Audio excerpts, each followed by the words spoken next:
I want to welcome everyone. Thank you so much for logging on to our first, what we're hoping to make quarterly seminars, just to teach people more about what's going on for military emergency medicine, and just to help support those who may have questions throughout the whole process of being a military ER doctor or who are interested in it.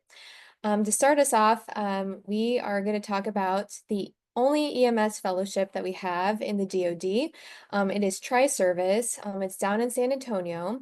And to cover this topic will be two second-year fellows, so Major and Dr. Lowe, as well as Lieutenant Commander Dr. Raetz. Right, take it forward, guys. All right, thanks for having us, Katie. My name's Emily Raetz. I'll just give you a little bit of background on myself, and then I'll let Josh go over his background. I went to USIS, graduated in 2016, did my emergency medicine fellowship at Balboa, the Naval Hospital in San Diego, then did 3 years as an ER doc out in Guam, was also their local EMS medical director, and then came here to San Antonio. Josh, go ahead and introduce yourself. Hey guys, Josh Lowe. I was prior enlisted. I was a medic and then a flight medic. Went to USIS, did my residency at BAMC. I was a staff physician for a couple years before coming back to do this fellowship. I've been it'll be 22 years in May. All right, so like Katie said, we're gonna talk about EMS fellowship. The usual disclaimer that these are our own opinions and there's no financial disclosures. And then this is what we're going to talk about. So we're going to do a quick background on what is EMS. Why do we need EMS physicians? What about military EMS physicians? What a EMS physician needs to qualify as one, and what are their responsibilities? And then Josh is going to talk about the SAUSHEC EMS and Disaster Medicine Fellowship. All right, so what is EMS? So most of us think about EMS and think, well, that's just ambulances, right? But it's not. It's actually a lot more than that. It's any pre-hospital care and inter-hospital care. So if you're transferring a patient, that also falls under EMS. So why do we need EMS physicians? So we need these things that are on the screen: clinical leadership, dispatch, quality improvement, initial training, continuous education of pre-hospital providers, advocacy, research, and occupational health. Those are all things that we need that need to be done in the pre-hospital setting. And even an emergency medicine residency does not prepare you to do these things. I'm assuming that a lot of the people on the call are EM physicians, and I can tell you that I definitely did not feel qualified to do these things. And I did have some background in EMS before medical school, but I definitely did not feel qualified to do these things when I graduated residency. And then if we think about military medicine, what location is the majority of military medicine done? In wartime. In peacetime, we'd probably say the clinic, but in wartime, it's pre-hospital. You know, if you're on the battlefield, and you might even argue that Role 1 care isn't really is really pre-hospital. But all battlefield care is pre-hospital, en route care is pre-hospital. Almost all of what JTS looks into, TCCC, all of that is pre-hospital care. All right, so what is an EMS physician responsible for? So they're responsible for all oversight of out-of-hospital, pre-hospital, inter-hospital care. That can be direct or indirect. We'll go into what that means in a couple slides. That you have to be doing continuous quality improvement because you have a multitude of pre-hospital clinicians that have varying levels of experience and training, and you need to make sure that they are able to both be doing their job, and also you have to make sure that the process allows for improvement in their job. Credentialing, we'll go into that a little bit. An EMS physician is responsible for making sure that the pre-hospital providers are credentialed appropriately. You're responsible for training, and that includes both initial training and continuing education. And then you're responsible for system building, which we'll get into as well. So physician oversight of EMS, ASAP, NAEMSP, and AAEM, as well as many other organizations, have policies that state that EMS systems should be overseen by a physician. The statements go into varying levels of detail of what the qualifications of that physician should be. The majority of them say that it should be ideally a minimal EM physician. Most of them haven't quite gotten to the point where they're recommending, absolutely need an EMS trained physician, but most of them will recommend that that is the ideal level of oversight. So qualifications, this comes out of the textbook for the EMS fellowship. Obviously, you need a state license to practice medicine. You need board certification. It says emergency medicine desirable, but not necessary. There's quite a few EMS physicians who are trauma surgeons or family medicine. Those are the more common ones, but sometimes you'll even get, I think I met like an OB-GYN who was a pre-hospital physician. And that can happen. And that's perfectly fine as long as they have the appropriate training. So you need to be familiar with your state, local, and regional EMS activities because various states and regions have different laws. You have to have training and experience in EMS, and this is where the EMS fellowship comes in because that is the ideal way to get this knowledge and experience. And then you have to have knowledge of all components of the EMS system, which includes emergency medicine dispatch. So you have to know how calls are dispatched and assigned. You have to know operations stuff. So EMS physicians aren't usually in charge of operations, like procuring vehicles and, the administrative side of things. But you have to be familiar with them. You have to be familiar with obviously education, continuing education, quality assurance, and performance improvement. You have to be familiar with your region's mass casualty incident and disaster response plan. A big one that no one really wants to deal with, but happens frequently is labor relations management and fiscal oversight. So labor relations, if you're working with a fire-based system, you have to deal with the unions, which can be both good and bad and sometimes frustrating. And then you have to deal with public health, wellness, and prevention. So during COVID, a lot of EMS systems were the ones that did COVID testing because they had the manpower that were able to do it. And then you have to have knowledge about occupational injury and illness. And then you have to be involved in EMS organizations like NAEMSP or NAEMT, or there's a bunch of others.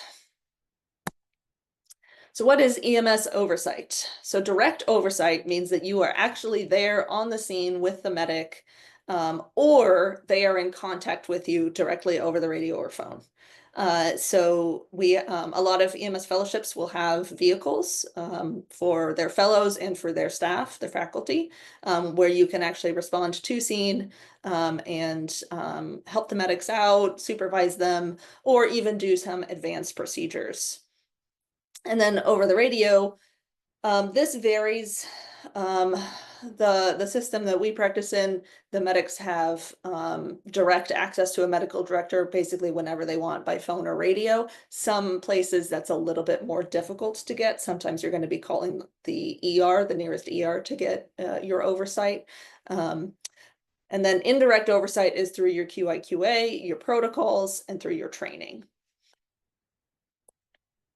All right, so quality assurance and quality improvement. Quality assurance just means that you're making sure that what's being done meets the standards, and quality improvement means you're looking at your system, you're looking at your data, and you're seeing where you can make things better on a system level.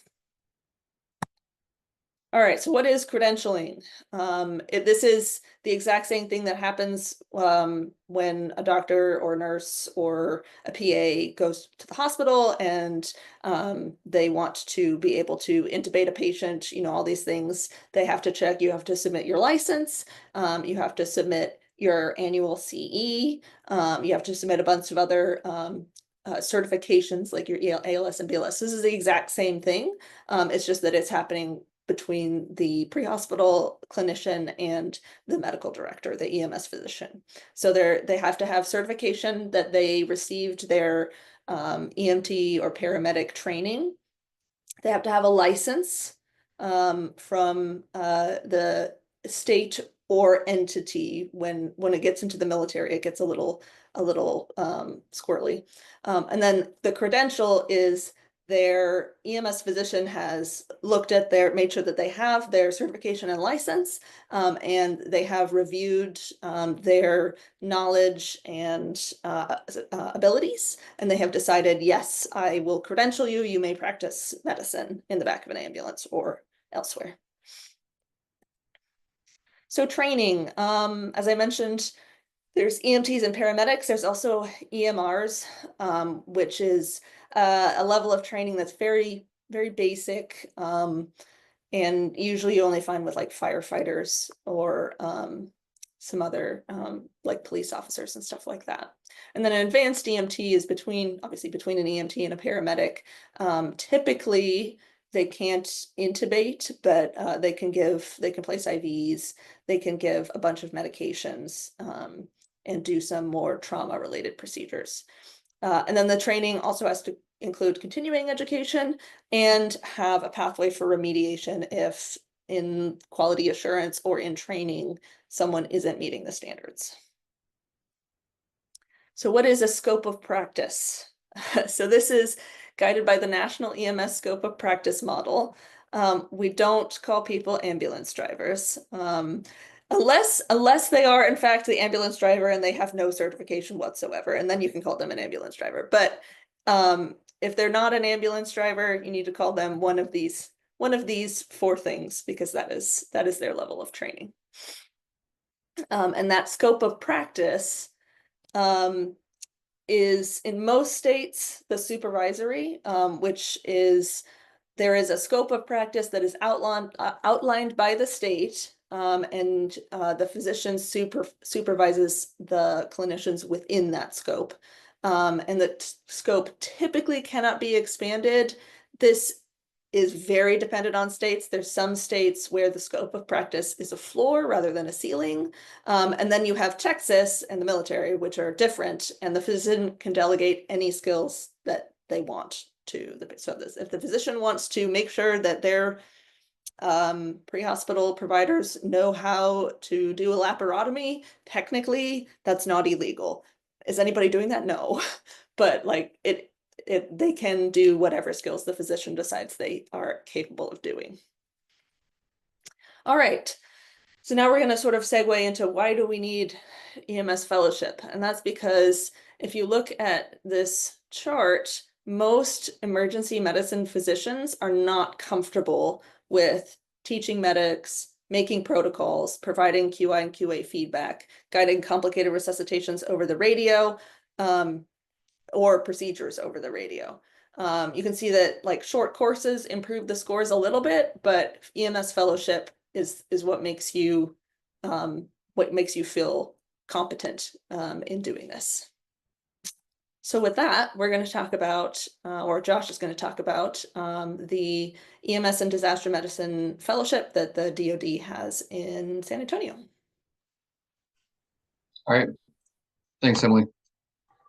So we've kind of talked about why EMS fellowship, but why this one in particular? Full disclosure, I'm very biased, but this fellowship is very unique. It was created by Bob Mabry. He was one of the 18 Deltas in Black Hawk Down, eventually became Colonel Bob Mabry, wrote some very instrumental papers with getting our flight medics to be actual paramedics and really helping start part of what the JTS was all about. And he started this fellowship with one goal in mind, and that is to create leaders of pre-hospital medicine for the DoD.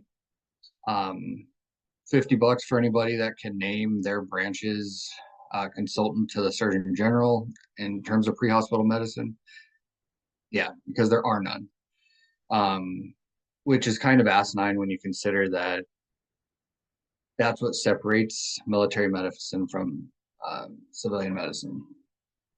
So what makes this fellowship different?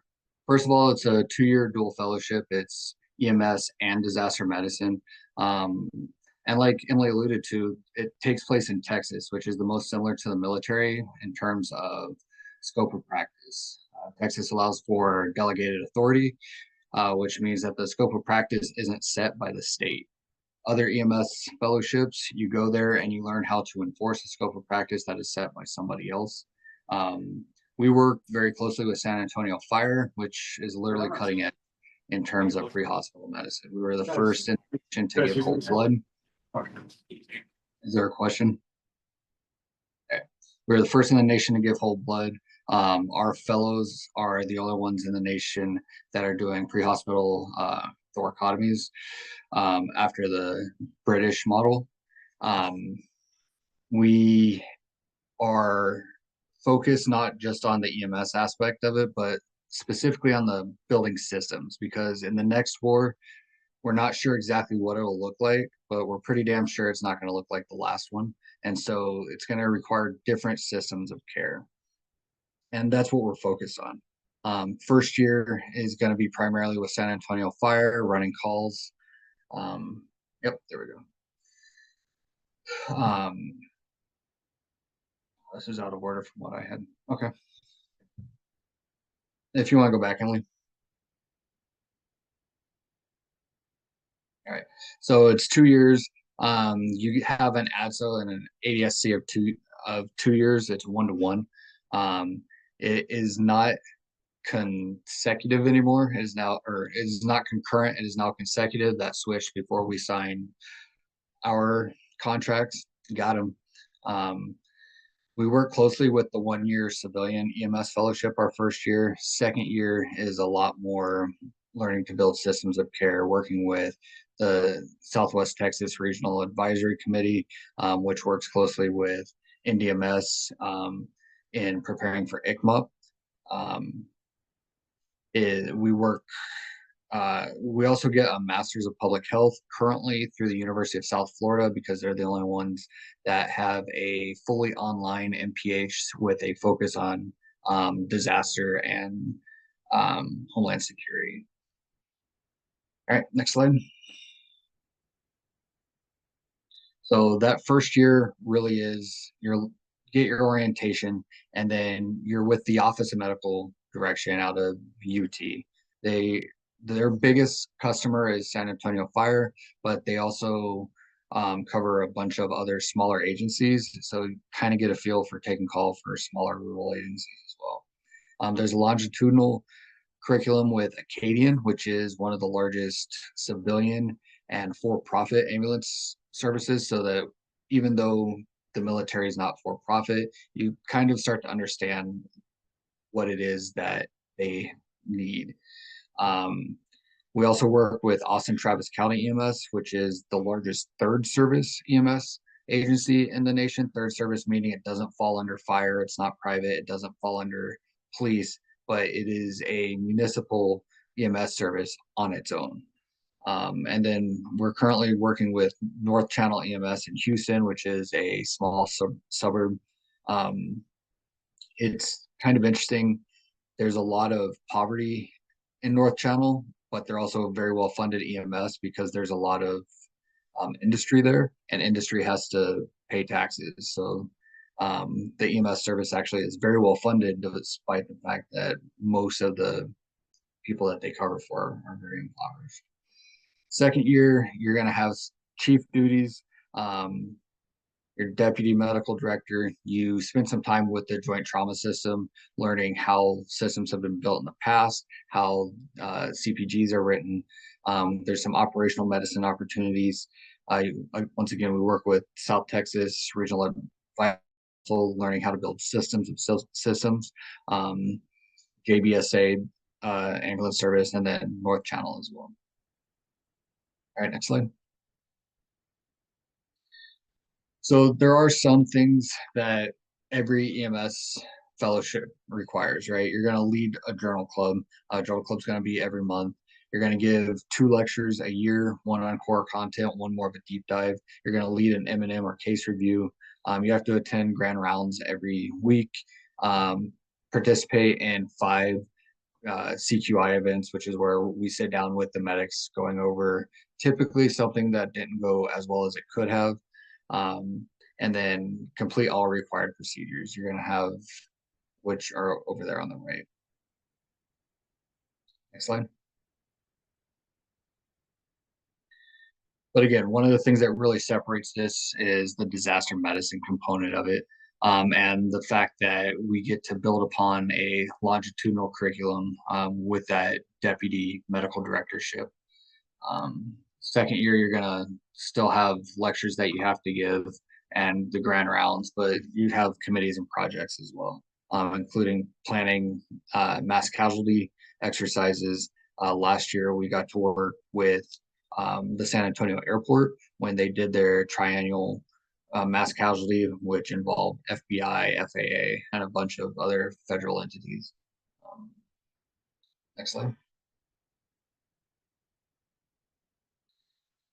And honestly, it's a lot of fun, right? Like we get to go to conferences and present research. We get to do a lot of really cool research, cadaveric research, field research. There's a lot of time that we're spending out in the field. We spend time doing extraction training. The one in the middle that you see is learning how to extract through an elevator shaft. 2 weeks ago, we tore apart cars with the jaws of life, learning how they utilize that. There's a lot of fun things to get out of the MTF, out of the hospital, and kind of get back to what medicine was, which isn't EHRs. Next slide. All right, that's kind of a down and dirty. We wanted it to be quick so that we could answer your guys' questions, because that's really the most important part. So what do you guys got? So before we get started with general questions, I was just curious if you wouldn't mind sharing. So if you were to give advice to a rising senior resident, either fourth year for the Navy or third year for the Army and Air Force, who's interested in an EMS fellowship, what should they be doing now, like in the spring before their last year? So I'll be honest, and this is talking with some of the recent grads that came right out of residency. If your timeline affords it, I would go to a billet first. I would, because I would argue that you learn the second most about yourself as a physician your first year as staff. Obviously, intern year is crazy and it's drinking from a fire hose. But then the next couple of years of residency is kind of learning how other people do things. And really, that first year as a staff is where you cement your own practice pattern, right? So I recommend, again, if your timeline affords it, to go do one tour with your service, whether that's, as a flight surgeon or as a battalion surgeon or in an MTF or whatever, to really find your practice pattern. And then you have some idea of what's going on and you can apply the lessons learned in this fellowship a little bit better. I would agree with that. And you are talking to, Josh and I both did tours before we went to fellowship.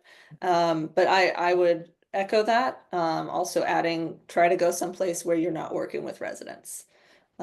Because when you are supervising those medics over the radio, you really need to be confident in what you're telling them.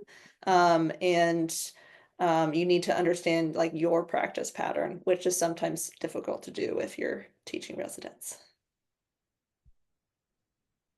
The other thing I would tell them is try to get involved in EMS. Most residencies will have some involvement with like a couple of weeks or something of EMS. So whoever is in charge of that portion of your residency, ask them if you can do more. Do more ride outs, see if you can get involved in some EMS research, that sort of thing. And if they don't have it, reach out to us. We have more research opportunities than we know what to do with, and we're always happy to have somebody on board. Great. Well, we'll open the floor for anyone else who may have some questions. Well, I see one in the chat that says, can aerospace or occupational docs qualify for this fellowship? And I don't know what service you're in. For the Navy, you can absolutely apply. I don't know that you're going to be competitive against emergency medicine docs, but there's not always an emergency medicine doc that's applying that year. If you aren't EM boarded, I don't believe, and Josh, correct me if I'm wrong, I don't believe you can take the EMS boards. Is that right? Because it's through ABIM. You have to be boarded in one of the other, I know family medicine, internal medicine, maybe general surgery. I'd have to look up. You have to be boarded in order to take their boards. As far as through the military in this fellowship in particular, by all means, you can apply. You just have to make sure that your service consultant has talked to your services EM or EMS consultant, because the fellowship does fall under EM. So that consultant is going to take you on and own you afterwards. So just make sure that they're aware of that and they're okay with that, because that has to be approved before we can approve you. Yeah.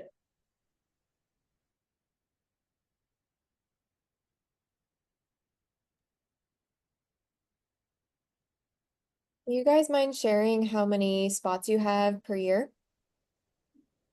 That gets a little complicated.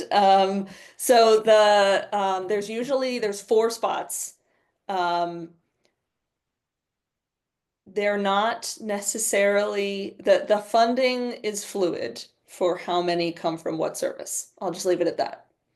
There is not always going to be Navy funding available. The Navy doesn't approves that on an as needed basis. So it's usually, while I've been in the Navy and paying attention to it, it's been like every other year. Yeah, the fellowship itself can support 4 fellows. Our year we had 4 fellows. This year we only had 1. Next year we'll have 4 fellows. So a lot of it has to do with money from each of the individual services for a given year. Sometimes they just don't have money for it. Yeah. And then we will sometimes actually have more military individuals who are fellows through the UT side of the house. So right now there's he's not in the SAUSHEC program because he's in a deferred spot, but he is military and he will graduate with an EMS fellowship through UT. But it's a 1-year program. Justine, so that's a great question because this fellowship's so new, and honestly, depending on the service, they're not really sure what to do yet. The Air Force just signed EMS physician their own AFSC or shred out. So we're starting to get it so that EMS can go into very particular jobs. Right now, they're preferred for things like PJ Med Director, uh, MAGCOM Med Director, things like that. Some of the bigger bases that have very large EMS components, such as Alaska. Right? On the Army side, a lot of the recent grads have gone on to do things like Med COE, other training battalions, things like that. The Navy, Emily. I can speak to the Navy. So the Navy has a medical direction system that is also very new. So at the moment, so when I graduate in June, I'll be going to Okinawa to be the Pacific medical director for the Navy, for all the pre-hospital installation units that are in the Pacific. But there's no billet for that. So my billet will be as an emergency medicine doctor in Okinawa, and I will have these duties on top of that. They're trying to get billets for these jobs, but that may take some time.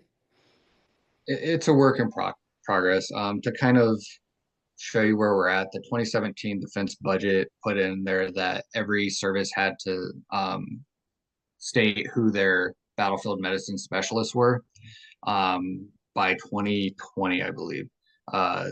The Air Force came up with these billets. The Army said every doctor is a pre-hospital specialist. Done. So working on kind of getting that through that, hey, this is a special skill set. And going through TC3 lanes once doesn't quite cut it. Kind of a shameless plug. If you're going to GSACEP, I'm giving a great talk about this very subject. So. And then it looks like you were asking specifically military, but civilian jobs wise, it's usually, there are some, but not the majority of EMS physicians who are civilian, will work in their main job and then do, so they're still working shifts, but they will be working as an EMS medical director, for one or more agencies, on the side. There are some who it's their main job. Most of them don't pay well, to be honest. It's one of the few fellowships you take to make less money.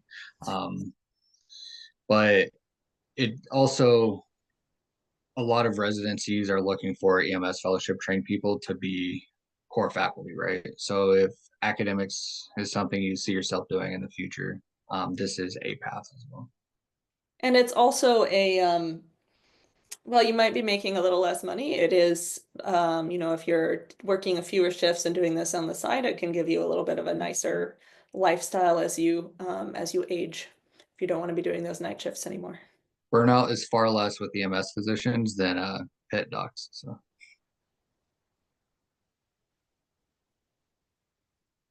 Hey everyone, Tom here. I was curious, both of you guys ended up doing billets ahead of time prior to doing this fellowship. What was it about your billet experience that made you say, I want to go back, I want to do an EMS fellowship? I know Josh, like fellow kindred spirit, being a fellow medic before this. Was it your experience with like working with medics and then wanting to be more involved in EMS? Or was there something else that kind of like was in your collective experience that made you want to do a fellowship? I can take that one first. So I did apply for fellowship out of residency, and there was no funding that year. So that's why I didn't go. But I like having done a billet first and been a local EMS medical director kind of let me build my clinical skills, but then also sort of showed me like this is what your job could be, as a EMS medical director. And it was just it was exactly what I have a civilian medic background before medical school, and it was just a lot of fun and exactly what I wanted to do. For me, I wanted to apply right out of residency, but then I talked to Colonel Mabry when I was a third-year resident, and he was honest. He was like, look, you'll probably get it, but you won't get the most out of it, because you won't have, even with your experience as a medic, you won't have as much of a background, and you won't have solidified what your practice pattern is yet. And so not only will you not get as much out of the fellowship as you could, but you're going to start to slip on the because you're only working 4 to 5 shifts a month, and you haven't solidified that yet. He's like, you went to USIS, they own you for a while. Go do a billet first, and then come back. So I did. And both of us have some pre-hospital background, but we all fall, if you don't have any pre-hospital background, that's fine. There are fellows that we've had who have zero pre-hospital background, and have been great medical directors. Yeah. But that is The other 2 our year don't have any. So yeah. But it's important if you are one of those people to while you're in residency or while you're doing that that sort of first like payback billet, that you get out there and try to get some experience, some pre-hospital experience.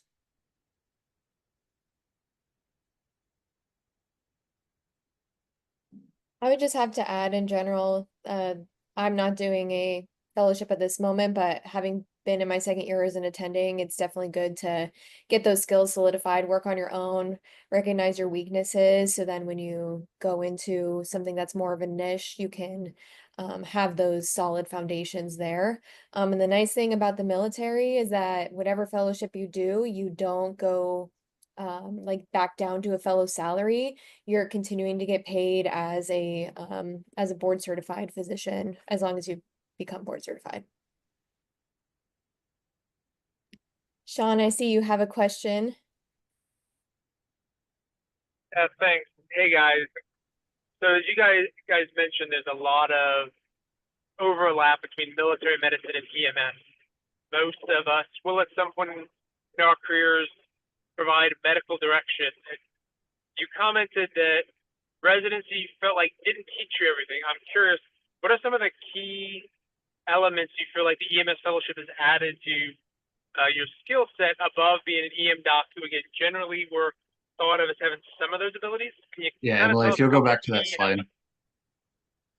All right. So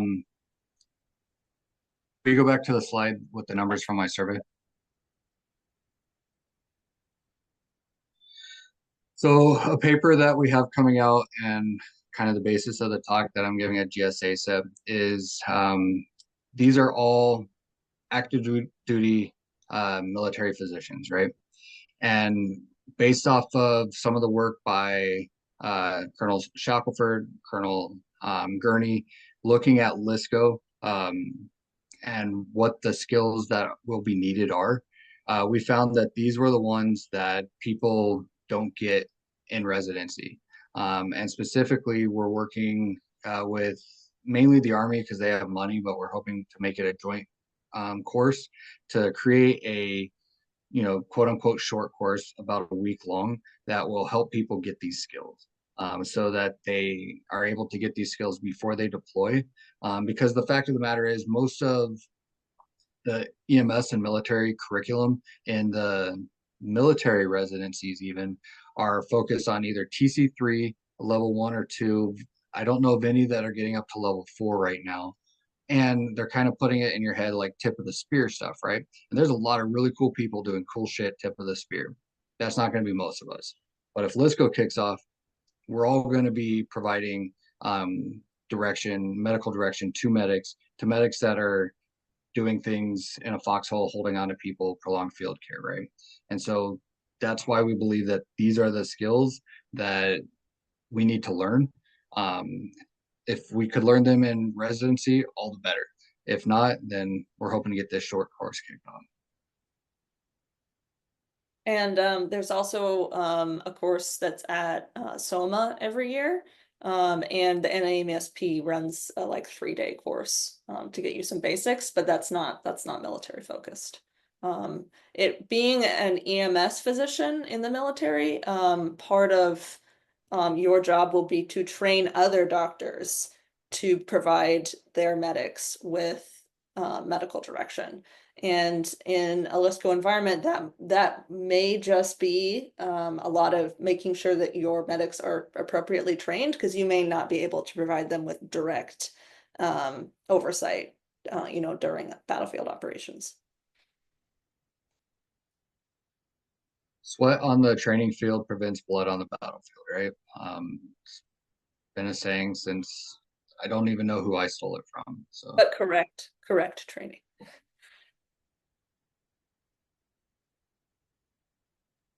So there's a question in the chat. I partially answered, but it says, so how is the application process, and what steps can we take during our residency to build a more competitive application? So you're correct. It's through mods. Sorry, my cat. I think yes, it starts in August, and then you have to have everything, like you have to have the application in by August, but then you have until October to submit your supporting documentation. It varies a little bit by service. I'm trying to remember. I've done it multiple times now. So you need like a letter from your command, you need your CV, and then you will do an interview. Please feel free to reach out if you have specific questions, because and again, it varies by service. So I don't want to go into too many details right now. I don't want to say something wrong. I would say one of the biggest things you can do to be competitive is let your program director know that you're interested, because we reach out to your program director if we haven't ever heard of you. And the number of people last year that I called their program director, they're like, yeah, I have no idea that dude was even interested in US. I was like, well, that's great. Because all things being equal, we're trying to get a feel for the people and to see what motivations are. And if your program director knows that you're interested, they can reach out to us and we can start working on this relationship and getting you all the things that you need. But if you're just kind of doing it in the background, that makes it hard. That's not to say that you can't be competitive if, I look at your CV and you've published 19 times and, you were a medic for 20 years before going to medical school or whatever. But I don't expect that. What I do expect is someone who's passionate, enough so that they're willing to talk to their program director. Or, and also their consultant. Or in the Navy, it's called a specialty leader. Your EM specialty leader should not be surprised by your fellowship application. You should have told them already that you're applying. Anyone else have any last questions for our two SMEs? Oh, Dr. Stewart.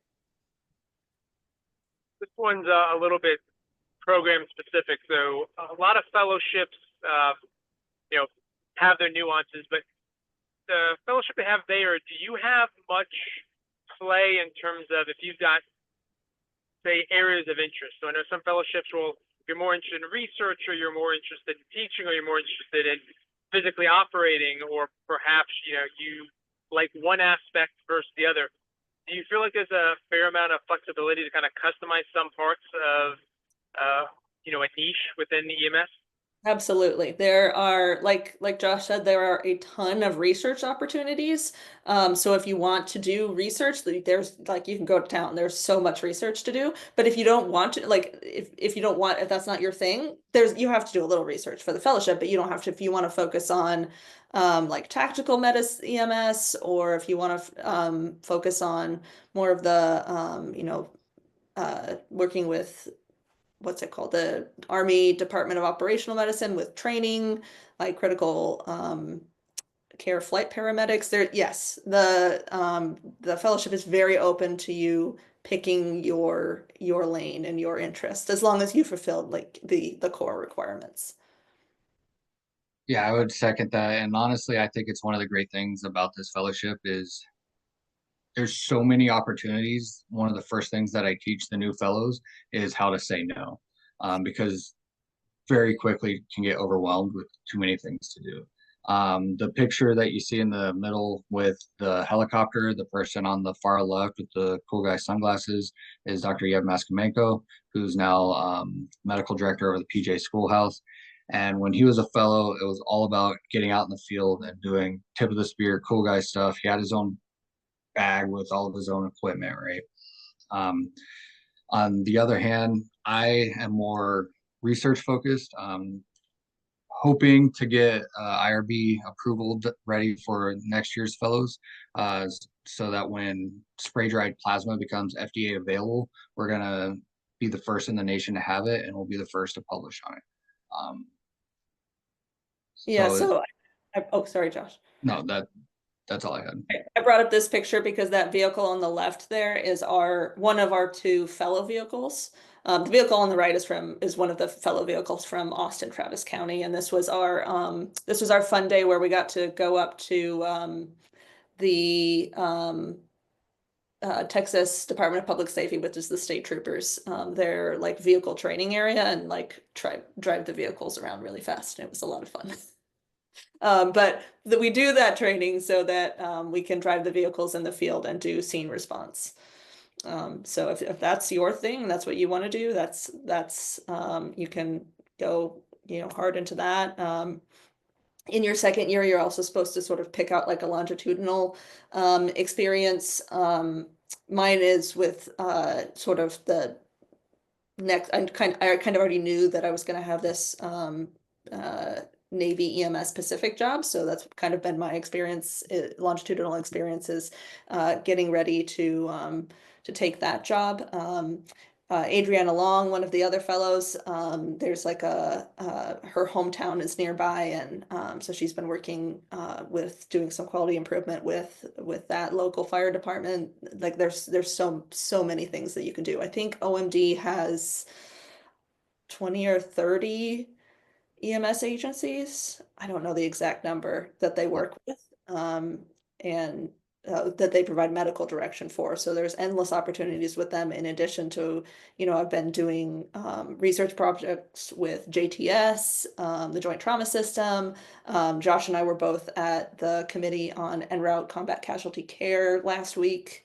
Josh and I, as part of STRAC, our STRAC rotation, went up to the Texas Capitol last week as well, to see how they do like lobbying for like legislative funding and stuff like that. There's so many opportunities.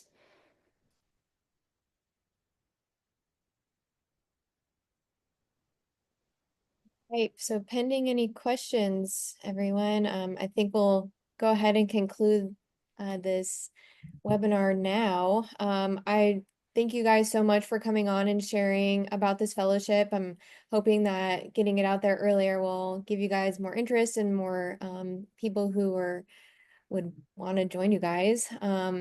The other thing I have to mention is we're hoping to get these webinars going quarterly, hoping to not only present different programs and fellowship opportunities, but to also do CME lectures for those who are not currently academic programs, so we can continue learning as we should be in our specialty. I'm going to go ahead and share my email, so if anyone has questions or wants to know more about these programs, hopefully we can all, you guys can reach out to me and I'll respond as I get them. And But thank you guys so much. we both put our civilian emails in there as well, and feel free to reach out with questions. Thanks everyone for joining. Thanks, guys.